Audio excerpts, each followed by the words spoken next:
नमस्ते। आज हम यहाँ पे अभिधम्म डे इसके बारे में जानने के लिए एकत्रित हुए हैं। शुरुआत करते हैं। 3 बार नमो तस्से कहेंगे। नमो तस्स भगवतो अरहतो सम्मा संबुद्धस्स।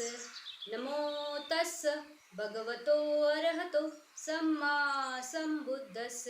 नमो तस्स भगवतो अरहतो सम्मा संबुद्धस्स। साधु साधु साधु। नमस्ते एंड वेलकम टू ऑल। आज हम जानेंगे कि अभिधम्म डे क्या है। भगवान बुद्ध का जब 6th वर्षावास हुआ था, यानी 6ठा वर्षावास हुआ था, उसके बाद भगवान बुद्ध जो बाकी के साल में 9 महीने बचते हैं, उन 9 महीनों में भगवान का ये ऐसा पैटर्न था कि वो अलग अलग जगह पे जाते थे, वहाँ रुकते थे, फिर देखते थे कौन धम्म में पका है और उसको किस हिसाब से धम्म देशना देनी है और उसका धम्म वेग कैसे जागे। तो इसमें ही भगवान बुद्ध अपना सारा समय इस तरह से व्यतीत करते थे, मतलब वर्षावास के बाद। तो ये घटना भगवान बुद्ध के 6ठे वर्षावास के बाद की है। तो इसी तरह हुआ कि वर्षावास खत्म हुआ, उसके बाद भगवान बुद्ध अलग अलग जगह जा रहे थे और वहाँ पे रुक के अपनी धम्मा देशना दे रहे थे। लोग उनको दान दे रहे थे, उनकी सेवा कर, मतलब जो संघ की सेवा करनी होती वो करके अपना पुण्य अर्जित कर रहे थे। तो एक टाइम की घटना ऐसी घटी कि एक ये था, श्रेष्ठी था, उसको एक चंदन का ऐसे लकड़ी मिलता है। वो गंगा में स्नान करने जाता है, तो वहाँ पे उसको एक चंदन की लकड़ी मिलती है और वो बहुत ही अलग टाइप की होती है। तो वो सोचता है इस तरह की लकड़ी तो मेरे पास भी नहीं है। फिर उसे घर ले जाता है और वो उसका एक कटोरा बनवाता है और कटोरा बनवा के वो सोचता है कि मैं ये उसे दान में दूंगा जो अरंत है। तो वो सोचता है कि अगर अरंत है कोई तो उसमें मतलब एक रिद्धि बल होता है, शक्तियाँ होंगी। और उस टाइम पे ऐसा था भारत में कि बहुत से लोग अपने आप को अरंत बोलते थे, यानी वो डिक्लेयर करते थे कि मैं अरंत हूँ, लेकिन वो अरंत नहीं थे, मतलब वो संघ के लोग नहीं थे। वो अलग अलग, जैसे कोई महाराज बाबा ऐसे थे टाइप के थे। तो उस टाइम पे 6 लोग ऐसे थे जो अपने आप को अरंत बोलते थे। फिर ऐसा हुआ कि इन्होंने ये बड़ा कटोरा बनवाते हैं और उसको बड़ी ऊंचाई पे रखवाते हैं और बोलते हैं अगर कोई अरंत होगा तो वो खुद उड़ के जाए और वो कटोरा ले ले, और अगर वो ले लेगा तो मैं मेरी तरफ से ये दान है। तो ऐसे बोलते हैं वो। तो ये जो 6 लोग होते हैं ये आके ऐसे बोलते हैं कि हमें कटोरा दे दो। पहला वाला बोलता है मुझे दो, दूसरा वाला बोलता है मुझे वो। तो ये बोलता है कि मैं दूंगा नहीं, वो ऑलरेडी दे दिया है, वो वहाँ रखा है ना, तो दिया ही है। जिसका है वो ले ले, वहाँ पे जाओ और ले लो। तो वो 60 फीट ऐसे ऊंचाई पे रखा रहता है। तो वो बोलते हैं कि जाओ और ले लो। तो इनमें तो कैसे कोई रिद्धि बल रहता ही नहीं है, क्योंकि अरंत नहीं रहते, सिर्फ एक मिथ्या दृष्टि रहती है कि हम अरंत है। तो वो बोलते हैं कि कैसे करेंगे। फिर वो ट्राई करते रहते हैं कि अपने फॉलोअर्स को भेजते, बोलते बोलो कि महाराज को दे दे, महाराज की कैसे परीक्षा ले रहे हो। तो इस तरह से वो ट्राई करते रहते हैं, लेकिन ये ये श्रेष्ठी रहता है वो टस से मस नहीं होता है। बोलता है कि नहीं, मैं नहीं दूंगा, इस तरह से लेना है तो ले लो, दे दिया है ऑलरेडी। तो उस तरह से क्या होता है कि एक बार महामोगलन बनते और पिंडोला बनते, ये दोनों जाते रहते हैं और ये सुनते हैं कि इस तरह से कोई बोल रहा है कि जिनमें रिद्धि बल है वो ले सकता है। तो पिंडोला बनते बोलते हैं महामोगलान बनते को कि आप रिद्धि बल में सबसे अग्र हो, तो आप उड़ो और ले लो ये। फिर महामोगलान बनते बोलते हैं कि ना तुम में भी रिद्धि बल है तो तुम ही ले लो। तो पिंडोला जो होते हैं वो बनते, वो वहाँ जाते हैं, आसमान में उड़ते हैं और वो कटोरा लेके नीचे आते हैं। तो जब वो कटोरा लेके नीचे आते हैं तो ये जो श्रेष्ठी होता है वो उसमें 4 तरह के जो दिए जाते हैं चीज़ें, मधु, घी, ये सब उनको दान देता है और बड़े मोद से कि अरे मैंने अरंत को दान दिया। तो इस तरह से वो घटनाक्रम घटती है।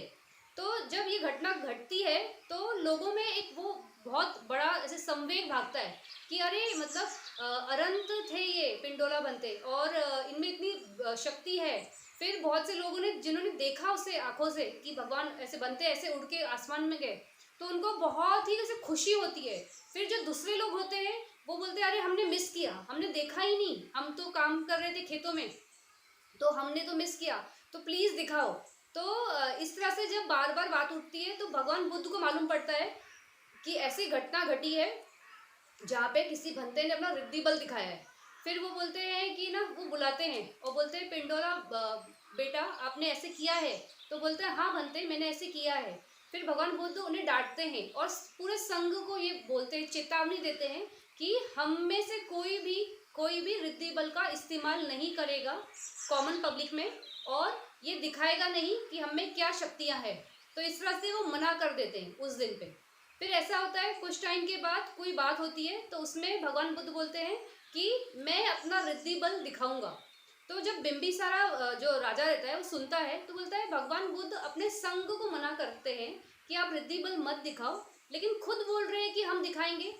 फिर वो बोलता है, वो सोचता है कि मैं भगवान से ही पूछूंगा। फिर भगवान के पास जाते हैं और बोलते हैं कि भगवान जो रूल आपके संग का है वो रूल आपके ऊपर भी तो है। तो भगवान बोलते हैं कि अगर मान लो आपका पास एक आम का पेड़ है और आप उसकी रखवाली कर रहे हो, तो क्या करोगे आप? लोगों को उसको लेने दोगे? बोलते नहीं। तो बोलते लेने नहीं दोगे, ठीक है, लेकिन उसमें जो फल पकेंगे क्या आप खाओगे? तो बोलते हाँ। तो बोलते उसी तरह से मैं अपने संघ के लिए रूल बना सकता हूँ, लेकिन वो रूल मेरे पे अप्लाई होगा या नहीं होगा वो मैं डिसाइड करूँगा, वो कोई और डिसाइड नहीं कर सकता है। फिर पूछते भगवान आप वो कब दिखाओगे, आपका रिद्धि बल कब दिखाओगे? तो बोलते हैं कि मैं इतने टाइम के बाद श्रावस्ती में दिखाऊंगा। फिर सब लोगों में ये बात फैलती है कि भगवान बुद्ध रिद्धि बल दिखाने वाले और श्रावस्ती भी दिखाएंगे। तो सब लोग वहाँ पे जाने लगते हैं कि हमको भी देखना है, हमको भी देखना है। और ये जो 6 लोग होते हैं ना जिन्होंने बोला होता है कि हम अरंत है, वो सोचते हैं कि हम भी जाएंगे और हम इनके पीछे पीछे जाएंगे और जो वो दिखाना की कोशिश करेंगे उसके पहले ही हम दिखाएंगे। फिर वो पूछते हैं, मतलब बिम्बिसार पूछते हैं कि आप ये कहाँ दिखाओगे और कैसा दिखाओगे? तो बोलते हैं कि मैं आम के झाड़ के नीचे दिखाऊंगा, और उस आम का झाड़ का नाम भी बोलते हैं कि काडम्बा के आम के झाड़ के नीचे। तो ये जो लोग होते हैं इनको लगता है कि आम से रिलेटेड कुछ तो रिद्धि बल दिखाएंगे। तो अपने फॉलोअर्स को बोलते हैं कि आप जाओ और जितने आम हैं वहाँ पे श्रावस्ती में सारे खरीद लो, और एक भी बीज भी ना बचे झाड़ पे, एक छोटा सा अंकुर भी रहेगा ना, फूल भी रहेगा ना, उसे भी खरीद लेना है, तोड़ देना है। तो इस तरह से वो सारे आम के झाड़ के फल निकलवा लेते हैं। फिर क्या होता है कि ये लोग ये जो होता है ना काडम्बा, एक माली होता है, खोसला जो राजा होता है उनके बागीचे का माली होता है। तो वो देखता है कि एक ना बहुत रसीला आम झाड़ पे उगा है, और वो उसको तोड़ता है कि मैं पसंदजीत को दूंगा। लेकिन उसी वक्त उसके मन में ख्याल आता है कि ये मैं भगवान बुद्ध को दूं, अगर मैंने राजा को दिया तो क्या मुझे मिलेगा? वो मुझे कुछ पुरस्कार देगा।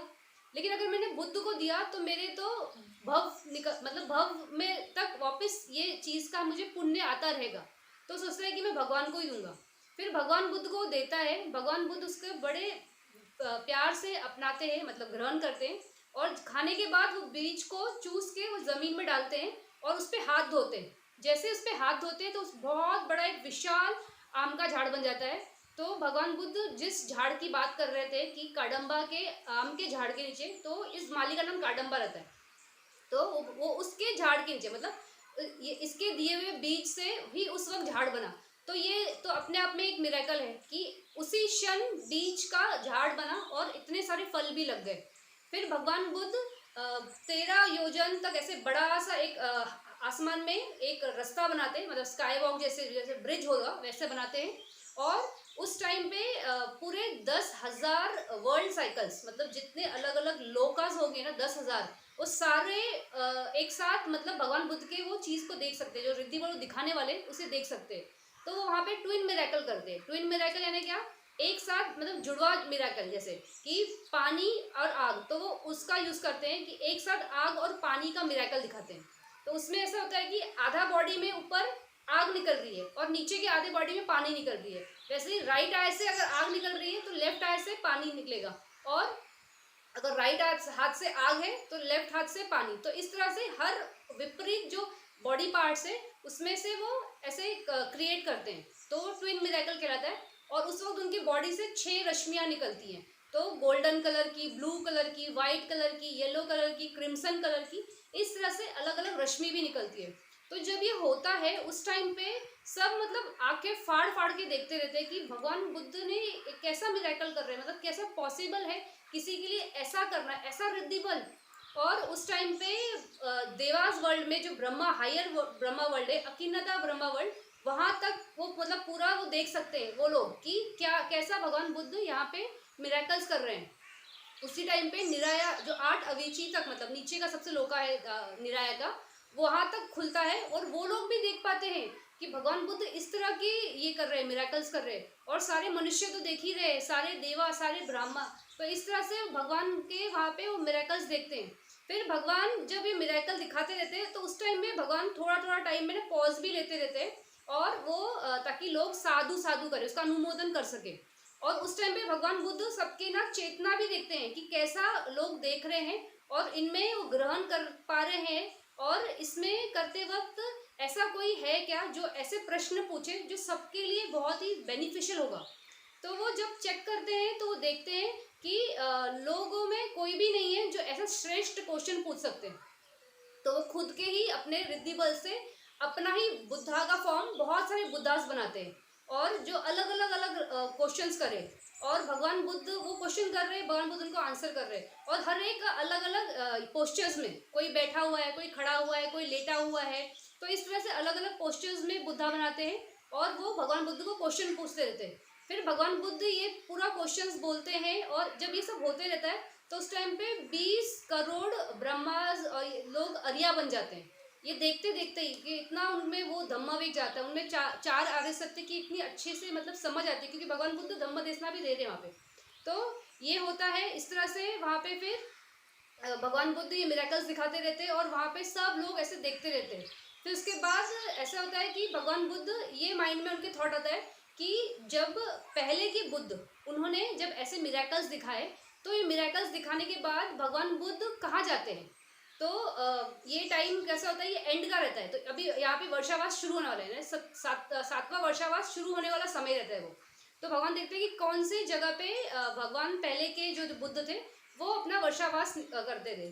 तो देखते हैं कि सारे बुद्ध ये दिखाने के बाद, इस तरह का मिरेकल दिखाने के बाद, वो सीधा तावातिमसा जाते हैं अभिधम्मा का ज्ञान देने के लिए सारे देवास और ब्रह्मा को। तो फिर वो सोचते हैं कि चलो अभी हम भी वहीं जाएंगे, और तावातिमसा की तरफ वो पैर उठाते हैं, तो सिर्फ 2 कदम में ही वो तावातिमसा पहुंच जाते हैं। तो इतना मतलब बहुत डिस्टेंस है यहाँ से तावातिमसा का, लेकिन उनके लिए वो कोई बड़ी बात नहीं, क्योंकि माउंट जो मेरू पर्वत होता है उस पर ही उनका मतलब पूरा से ऊपर आता है, एक पैर इस पे और दूसरा पैर वो सीधा तावातिमसा में। तो इस तरह से वो वहाँ पहुँच जाते हैं। फिर जब वो तावातिमसा पहुँचते हैं तो वो सखा जो रहता है वो देखता है भगवान बुद्ध को, और भगवान बुद्ध कैसे मनुष्य रूप में रहते ना, तो देवास की और मनुष्यों की काया में फर्क है। तो सोचते हैं कि भगवान बुद्ध तो बड़ा जो वहाँ पे एक बड़ा सा एमरल्ड का पत्थर होता है उस पर बैठेंगे, जो सखा का वो रहता है, राजगद्दी होता है। तो ये सोचता है कि अगर भगवान बुद्ध यहाँ बैठेंगे तो उनका जो चिवर है वो तो कितना छोटू सा है, मतलब वो जब रखेंगे तो कितना मतलब खाली रह जाएगा। लेकिन भगवान बुद्ध जैसे ही अपना चिवर उस पर डालते हैं तो चिवर पूरा वो स्टोन को कवर कर देता है। फिर भी वो सोचता है कि ना चलो कपड़े ने तो कवर कर लिया, लेकिन जब भगवान बुद्ध इस पे बैठेंगे तो इतने छोटे से दिखेंगे, जैसे कोई चिड़िया बड़े से ब्रांच पे कैसे दिखती है, तो उनको लगता है कि ऐसे दिखेंगे।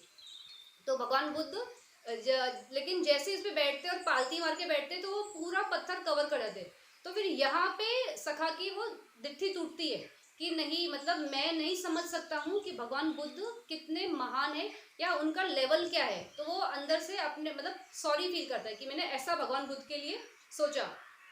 फिर जब ये सभा शुरू होने वाली रहती है तो भगवान बुद्ध को अपनी मदर को अभिधम्मा सिखाना है, और जो महामाया थी तो वो संतुषिता देवा नाम से तुषित वर्ल्ड में रहती है। तो वो अभी जेंट्स है, मतलब मेल गॉड है, तो वो भी वहाँ पे आ जाती है। और वहाँ पे क्या होता है कि आगे जब बैठते हैं ना तो उनके राइट हैंड पे एक इंदका करके देवा बैठता है, और लेफ्ट हैंड पे अंतरा देवा बैठता है।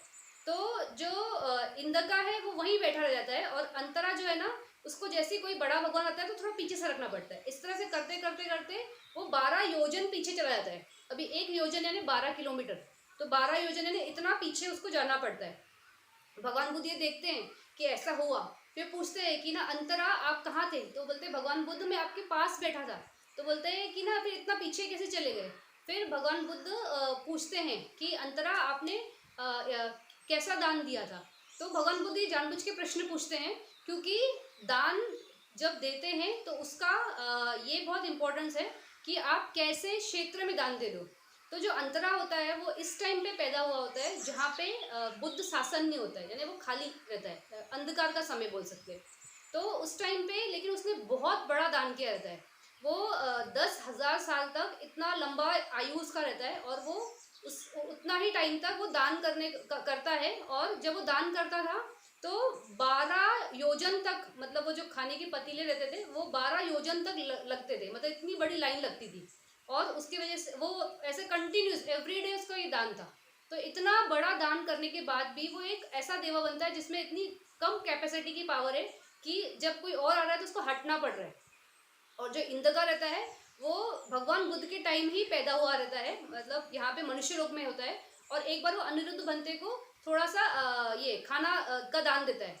तो क्योंकि वो बुद्ध शासन में, और स्वयं जब बुद्ध है उस टाइम पे दान देता है, तो उसकी वजह से वो इंदका देवा, उसका नाम वहाँ पे भी इंदका ही होता है, वो इंदका देवा के नाम से वहाँ पे उत्पन्न होता है। और उसके पास सब कुछ बहुत बहुत में रहता है, मतलब उसका रहन सहन, उसका जो कंफर्ट्स, उसका घर, उसका जो महल है, उसके दास दासियाँ सब। तो इस वजह से इंदका को थोड़ा भी शिफ्ट नहीं होना पड़ता है और अंतरा को शिफ्ट होना पड़ता है जगह देने के लिए। तो भगवान बुद्ध ये जानबूझ के ये पूछते हैं। और जब भगवान बुद्ध ये पूछ रहे हैं अंतरा और इंदका को, तो उस वक्त में मनुष्य लोक में भी सबको ये देशना, ये वाला देशना सुनाई देता है। तो वो समझ जाते हैं कि हमें कैसे जगह पे दान देना है। तो इस तरह से दान का महत्व समझाने के लिए भगवान बुद्ध ने ये प्रश्न किया था अंतरा को और इंदका को। फिर ये होता है कि जब भगवान बुद्ध ये सब मिराकल करके वहाँ से जब वो गायब होते हैं, मतलब वो मनुष्य लोग से गायब होके तावातिमसा आते हैं, तो उस वक्त क्या होता है, जो नीचे लोग रहते हैं ना, वो सोचते हैं कि अरे भगवान बुद्ध ने इतना रिद्धि बल दिखाया, मतलब ये पहले ही बोलना था लेकिन अभी बोल रही हूँ कि वो भगवान बुद्ध अचानक से कहाँ गायब हो गए। तो वो पूछते हैं, तो महामोगलायन बनते जानते हैं कि कहाँ पे है, तो बोलते हैं कि आप अनिरुद्ध बनते को पूछो। तो अनिरुद्ध बनते बोलते हैं वो तावातिमसा गए। तो फिर लोगों को लगता है कि ना तावातिमसा गए, तो पहले उनको लगता है कि भगवान बुद्ध ने अभी रिद्धि बल दिखा दिया, और भगवान बुद्ध ने मना किया था कि रिद्धि बल नहीं दिखाएंगे कभी, तो शायद भगवान नाराज हो गए और अभी मनुष्य लोक में नहीं आएंगे, तो उनको ऐसा लगता है, तो इसलिए प्रश्न पूछते हैं। लेकिन फिर ये अनिरुद्ध बनते बताते हैं कि नहीं, वो आएंगे, और वो वर्षावास के लिए वहाँ पे, वर्षावास के बाद यहाँ पे आएंगे। फिर जैसे ये लोग सुनते हैं कि वर्षावास के बाद यहाँ पे आएंगे, तो बोलते हैं वो लोग कि हम श्रावस्ती में ही रुकेंगे, 4 महीना हमें यहीं रुकना है। फिर 4 महीना यहाँ रुकेंगे तो उनके रहने की खाने की व्यवस्था होनी चाहिए। तो भगवान बुद्ध जाने से पहले ही महामोगलायन बनते, और जो उनका एक ये रहता है, क्या बोलते हैं, उपासक रहता है, उसका नाम चूल्हा अनाथ पिंडिका होता है, उन दोनों को बोल के जाते हैं कि आपको पूरी व्यवस्था देखनी है कि सब लोग को कैसे रहना है, खाना पीना, मतलब भगवान बुद्ध की करुणा कि वो देखे, वो जानते हैं कि इतने सारे मनुष्य एक जगह पे रहेंगे तो उनका व्यवस्था भी होना चाहिए, तो वो व्यवस्था खुद ही करके जाते हैं। तो अनाथ, ये चूल्हा अनाथ पिंडिका और महामोगलायन बनते, ये दोनों उनके पूरे सबका चीज़ का ध्यान देते हैं। और वर्षावास में इस तरह से इतने सारे लोग वहाँ पे आके रहते हैं। फिर 7वां वर्षावास चालू हो चुका है, भगवान बुद्ध अभिधम्म सिखाने के लिए ऊपर तावातिमसा वर्ल्ड में चले गए हैं। फिर वहाँ पे संतुष्टि देवा जो है, जो उनकी मदर है, वो तुषित वर्ल्ड से, और 10,000 वर्ल्ड साइकिल से बहुत सारे ब्रह्मास वहाँ पे आते हैं, और सब बैठ के भगवान बुद्ध की धम्म देशना सुनना शुरू करते हैं। फिर भगवान बुद्ध जब देशना देना शुरू करते हैं तो सबसे पहले वो कुशल धम्मा बताते हैं, यानी कौन से कर्म करना अच्छे है और उसका कैसे कैसे रिजल्ट आता है, यानी विपाक क्या आता है। फिर वो अकुशल धर्म के बारे में बताते हैं कि कौन से धर्म नहीं करना चाहिए, यानी कौन से कर्म हमें नहीं करना चाहिए, और अगर किया तो उसका कैसा रिजल्ट आएगा। फिर उसके बाद वो विपाक और क्रिया, इसके बारे में बात करते हैं, यानी जो आपको लाइफ में मिलता है, आपने जो ऑलरेडी कर दिया है कर्म, वो उसको विपाक बोलते हैं। तो वो विपाक कैसे आएंगे और आते हैं। और फिर क्रिया, मतलब जो फंक्शंस, यानी जो अरिया लोग होते हैं ना, जो अरंत होते हैं, जो बुद्ध होते हैं, उनके क्रिया होते हैं, मतलब चित्त जो है ना वो सिर्फ फंक्शन करते हैं, उसमें कोई विकार नहीं होता है, तो इसलिए वो क्रिया। तो इस तरह के धम्मा के बारे में भगवान बुद्ध वहाँ पे बताना शुरू करते हैं। तो भगवान बुद्ध का एक पैटर्न रहता है कि वो दोपहर से पहले ज़्यादा करके ना जो खाने पीने का दान किया वगैरह उस चीज़ों के बारे में थोड़ा बहुत ज़्यादा विस्तार से बताते हैं, और उसका क्या क्या बेनिफिट है, इस तरह से वो बताते थे।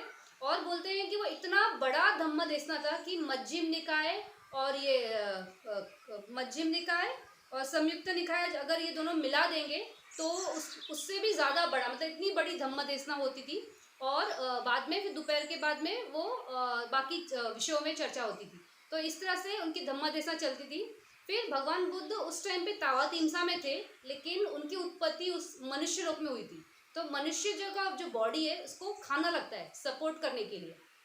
तो इसलिए भगवान बुद्ध क्या करते थे कि जब खाने का टाइम आता था तो मतलब वो धम्मा देसना भी दे रहे और साथ में ये भी मैच कर रहे कि दोपहर का टाइम मतलब अर्थ पे कौन सा टाइम है और पिंडपात के लिए कब जाना है। तो वो अपना रिद्धि बल से एक वहाँ पे बुद्धा क्रिएट कर देते थे जो धम्मा कंटिन्यू करता था और ये यहाँ पे नीचे आ जाते थे। तो अनुत्ता जो झील है उसके पास वो उतरते थे और वहाँ पे आने के बाद सबसे पहले जो वहाँ के देवास थे जो जंगल में और लेक के पास में वो ये भगवान बुद्ध को दांत घसने के लिए वो देते थे, दातुन देते थे। फिर भगवान बुद्ध वो दातुन से अपना साफ करके मुंह वगैरह फिर उस झील में नहा धो के फिर पिंडपात के लिए वो उत्तराकुरु की तरफ चल देते थे। और जब वो वहाँ जाते थे तो उनके हाथ में जो पिंडपात होता था वो इसका पत्थर का बना हुआ था और वो पिंडपात वो था जो चतुर महाराजिक देव लोगों ने उनको जब उनका बोधि प्राप्त करते हैं, बोधि प्राप्त करने के बाद वो 7 हफ्ते वहाँ रुकते हैं ना, वो बोधि झाड़ के नीचे आसपास अलग अलग एरिया में। तो जब वो 7वें हफ्ते में रुकते हैं और वहाँ पे खड़े होकर चीज़ें सोचते रहते हैं तो उस टाइम पे ये देवा जो है चारों चातुर महाराजिक है तो हर एक देवा उनको एक एक बाउल देता है और वो ये क्या करते हैं कि हर एक को एक के ऊपर एक रखते हैं। तो इस तरह से वो चारों इकट्ठा होके एक बाउल बन जाता है। यानी उनका पिंडपात जो है पत्थर का वो इस तरह से देवास की तरफ से आया होता है। तो उसमें वो अपना ये लेते थे, फूड ग्रहण करते थे। उसके बाद फिर वो वहाँ पे जाके बाजू में चंदन का एक ये था जंगल था, उसमें जाके वो बैठते थे और वहाँ पे आराम करते थे। फिर सारीपुत्र बनते आते थे। फिर जब सारीपुत्र बनते आते थे तो भगवान बुद्ध उनको एक्सप्लेन करते थे कि आज मैंने क्या क्या समझाया, क्या क्या सिखाया है और बड़े बहुत ऐसे छोटा बताते थे, ऐसे बहुत ज़्यादा डिटेल में नहीं बताते थे। लेकिन सारीपुत्र बनते इनकी प्रज्ञा बहुत ज़्यादा है तो वो सुनते थे और वो समझ आते थे भगवान बुद्ध ने क्या क्या कैसे क्या बताना चाहते हैं। और भगवान उनको ये भी बताते थे कि मैंने कितना पार्ट बताया और मेरे प्रतिरूप मतलब जो मैंने क्रिएट करके आया हूँ मेरे एब्सेंस में उन्होंने कितना पार्ट बताया, भगवान बुद्ध ये भी बताते थे। तो इस तरह से भगवान बुद्ध उनको बताते थे और सारीपुत्र बनते वो सुनते थे और आगे जाके वो अपने 500 भिक्षुओं को ये पूरा धम्म देशना अभिधम्म का देते हैं। तो अभी आप भगवान बुद्ध क्या जो थिंकिंग पैट मतलब ये है सोचने की जो शक्ति है उसका बारे में थोड़ा बताना चाहूँगी। एक नॉर्मल ह्यूमन बीइंग जो मनुष्य है वो जितने टाइम में एक शब्द बोलता है उतने टाइम में बोलते हैं कि आनंद भंते 8 शब्द बोल सकते थे या सोच सकते थे। मतलब इतना फास्ट वो ग्रास्प करने की उनकी कैपेसिटी 8 टाइम्स ज़्यादा थी। और आनंद भंते की जितना टाइम में वो एक शब्द बोलते या सोचते हैं उतने टाइम में भगवान बुद्ध 16 शब्द सोचते हैं या उसको मतलब बोल सकते हैं या सोच सकते हैं। तो इस तरह से एक नॉर्मल इंसान के कंपैरिजन में भगवान बुद्ध 128 टाइम्स ज़्यादा सोच सकते, ज़्यादा बोल सकते। इस वजह से भगवान बुद्ध इतनी बड़ी जो अभिधम्मा की देशना है वो नॉन स्टॉप दे पाए। जो तावातिमसा में जब हुई थी धम्म देशना तो मनुष्य लोग के हिसाब से तो 3 महीने, लेकिन वहाँ पे सिर्फ 3 मिनट 6 सेकेंड। तो क्योंकि हमारे और वहाँ का टाइम का काल का भेद है तो इस वजह से मतलब इस तरह से भगवान बुद्ध की सोचने की आप वो समझ सकते हो कि कितनी फास्ट कैपेसिटी है कि जिस वजह से वो इतने फास्ट धम्म देशना हो रही है। फिर जो ये 500 भंते थे जो भगवान बुद्ध की जिनको अभिधम्म पहले बार सुनने का मौका मिला सारीपुत्र भंते से, तो उनके बारे में भी ये है कि वो कश्यप बुद्ध के टाइम पे चमगादड़ थे और वो उस माउंटेन्स में बैठे थे जहाँ पे 2 भंते अभिधम्म के बारे में चर्चा कर रहे थे। तो जब वो चर्चा कर रहे थे तो वो आयतन, खंदा, आर्य सच्चा, दुखा, चित्ता, चेतसिका ऐसे शब्द सुन रहे थे और उनको बड़ा अच्छा लग रहा था। ये शब्द के मतलब तो बिल्कुल भी नहीं पता है, समझ में भी नहीं आ रहा था क्योंकि वो तो थे वहाँ पे चमगादड़, तो उनको क्या समझेगा ये शब्द।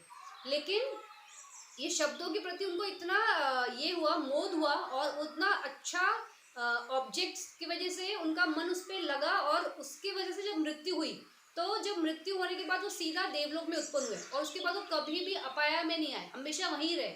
और जब गौतम बुद्ध बन के ये बुद्ध आए, सिद्धार्थ गौतम का जब उत्पत्ति हुआ तब ये मनुष्य लोक में आए। और जिस दिन पे भगवान बुद्ध ने ये ट्विन मिरेकल्स जो दिखाए थे मतलब अभिधम्मा सिखाने से आने से पहले वो तावतिमसा वर्ल्ड में आने से पहले जब वो दिखा रहे थे तो ये सारे लोग जब देखते हैं भगवान बुद्ध का ये इतना सारा मिरेकल्स, तो वो उस दिन प्रवज्जित होकर संघ में आए। तो अभी आए और सारिपुत्ता बनते के पास रहते वो। फिर सारिपुत्ता बनते इनको ही अभिधम्मा का सबसे फर्स्ट देशना देते हैं, क्योंकि पहले भी इनके कानों पे अभिधम्मा के शब्द पड़े। तो अभिधम्मा इस तरह से इनको पहले मिला मनुष्य लोक में, मतलब सारिपुत्ता बनते पहले और फिर ये लोग। तो इस तरह से ये होता है कि चलते रहता है। फिर जो नीचे मनुष्य लोक में लोग रहते हैं वो सोचते हैं कि भगवान आएंगे कब नीचे। तो वो पूछते हैं महामुगलन भंते को कि आप भगवान को पूछ के आओ कि भगवान कब आएंगे नीचे। फिर महामुगलन भंते क्या करते हैं, वो ऐसे जंप करते हैं और नीचे की तरफ डाइव करते हैं, जैसे पानी में कैसे कोई डाइव करेगा, तो उस तरह से वो डाइव करते हैं नीचे की तरफ अर्थ में, और मेरू पर्वत के नीचे तक पहुंचते हैं। फिर वो ऐसा ये करते हैं, अपने मन में संकल्प करते हैं कि लोग मुझे देख पाए कि मैं तावा तिमसा जा रहा हूँ। तो वैसे लोग देख पाते हैं कि वो तावा तिमसा जा रहे हैं। फिर जब वो तावा तिमसा पहुँचते हैं तो फिर वो भगवान बुद्ध को वहाँ देखते हैं, नमन करते हैं और फिर बोलते हैं भगवान बुद्ध को कि ये आप कब आओगे, लोग नीचे पूछ रहे हैं। तो भगवान बोलते हैं कि मैं इस दिन पे उतरूंगा जिस दिन पे ये खत्म होता है, मतलब जिस दिन पवरना दिन होता है, यानी ये क्या बोलते हैं वर्षावास समापन होता है, तो उस दिन पे मैं नीचे आऊँगा। फिर वो पूछते हैं कि ना मुझे ये बताओ सारिपुत्र बनते इस वक्त कहाँ पे है वर्षावास के लिए। तो बोलते हैं भगवान बुद्ध वो सनकिसा इस जगह पे है।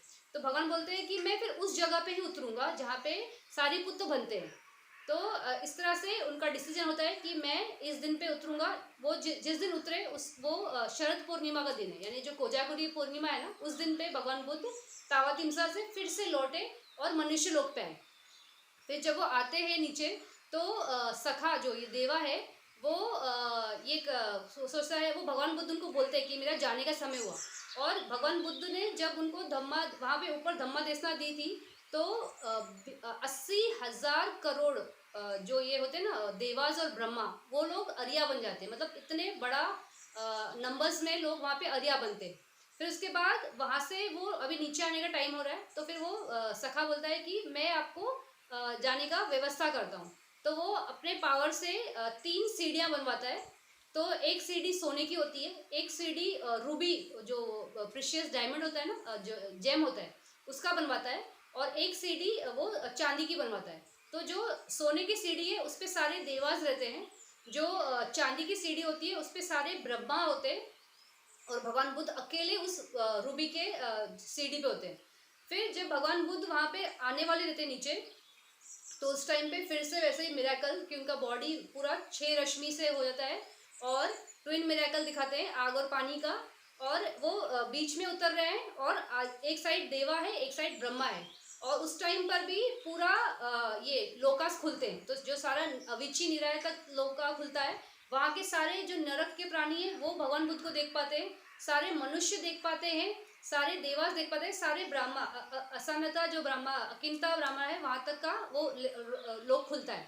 तो इस तरह से सब उनको देख पाते हैं। फिर सब वो जो भगवान बुद्ध की इतनी आभा और इतना वो है, वो देख के हैरान रहते हैं। और ये जो लोग होते हैं वो उस टाइम पे बोलते हैं कि 36 योजन में जितने भी मनुष्य थे सब ने उस टाइम पे संकल्प किया, भले वो पुरुष थी या नारी थी, हर एक ने संकल्प किया कि हम भी बुद्ध बनना चाहते हैं। मतलब भगवान बुद्ध की इतनी महिमा, भगवान बुद्ध इतने मतलब उनके तो कंपैरिजन ही नहीं है, इतना भारी मतलब ऐसा उनका है।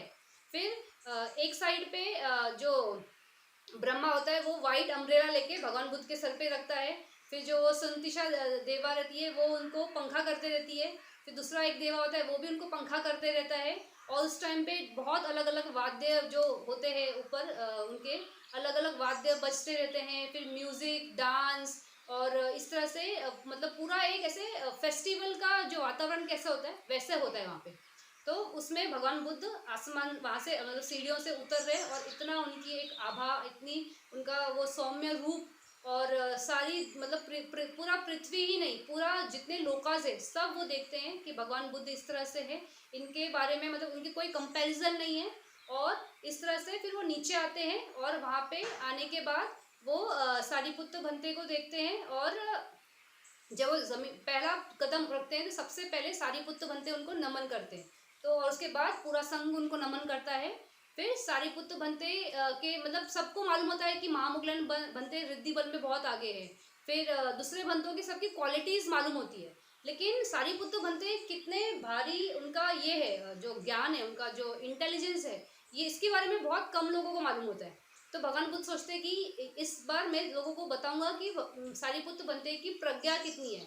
तो फिर उनको पास्ट के कुछ मतलब बहुत सारे क्वेश्चंस पूछते हैं, और भगवान बुद्ध के जितने क्वेश्चंस होते हैं उसका बहुत अच्छा और बहुत तुरंत जवाब सारिपुत्र भंते देते हैं।